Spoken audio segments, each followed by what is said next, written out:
అస్సలాముఅలైకుం వరహమతుల్లాహి వబరకాతుహు. Hi hello welcome to my channel అండి. ఈరోజు జుమ్మా ముబారక్, ప్రతి ఒక్కళ్ళకి జుమ్మా ముబారక్. ఈరోజు ఇక్కడైతే నేను కిచిడి చికెన్తో కాలం చేస్తున్నాను.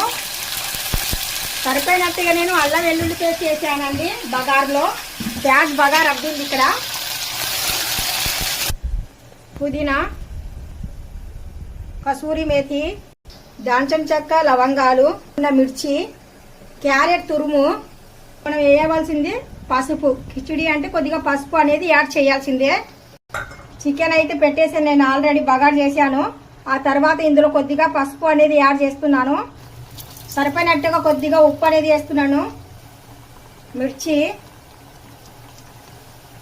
లవంగాలు, దాల్చిన చెక్క, కసూరి మేథి, పెట్టుకున్న ఉల్లిపాయ ముక్కలు, టమోటా ముక్కలు, కూడా 2 టమోటాస్ అనేవి వేసే. ఫ్రెష్ అయిన కొద్దిగా కొత్తిమీర బగార్లో. ఇప్పుడు ఫ్రెష్ అయిన కొత్తిమీర, పుదీనా లీవ్స్. మొత్తానికి ఇది దమ్ అయ్యేంత వరకు కొద్దిగా ప్లేట్ మూసి వదిలేద్దాము. మాత్రం ఒకసారి కలిపేద్దాము బాగా.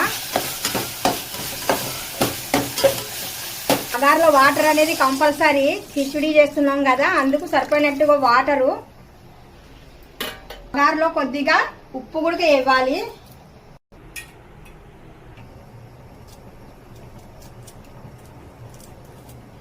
ఇందులో కొద్దిగా అల్లం వెల్లుల్లి పేస్ట్ ఫ్రెష్ అయినది వేయండి, చాలా టేస్టీగా ఉంటుంది.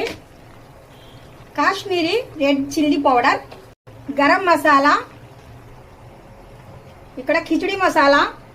ఇప్పుడు మొత్తానికి మెత్తగా ఉడికితే మనకి ఇక్కడ చికెన్ అనేది, ఉల్లిపాయ చికెన్ టమోటా కర్రీ రెడీ అయిపోతుంది కిచిడీలోకి. ఇది మాత్రం బాయిల్ అవుతే మనం రైస్ వేసేద్దాం వెంటనే. ఇప్పుడు మనకు వాటర్ అనేది, కిచిడి వాటర్ బాగా బాయిల్ అయ్యేటప్పుడు రైస్ అనేది ఇలాగే వేయాల. ఈ రైస్ లో నేను కొద్దిగా పెసరపప్పు కూడా యాడ్ చేశాను. పెసరపప్పు దబ్బపప్పు వేయలేదు, ఇక్కడ పెసరపప్పు గ్రీన్ పప్పే వేసాను.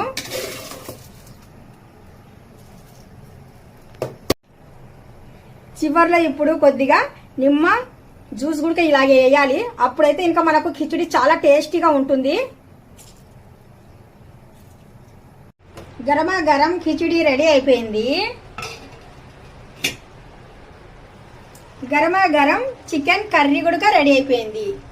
ఈ వీడియో మీకు ఎలా కనిపించింది? ఈ వీడియో మీకు నచ్చినట్టుగా అయితే లైక్ చేయండి, షేర్ చేయండి, కామెంట్ చేయండి, సబ్స్క్రైబ్ చేసి వెళ్ళండి. Thank you so much. Allah Hafeez.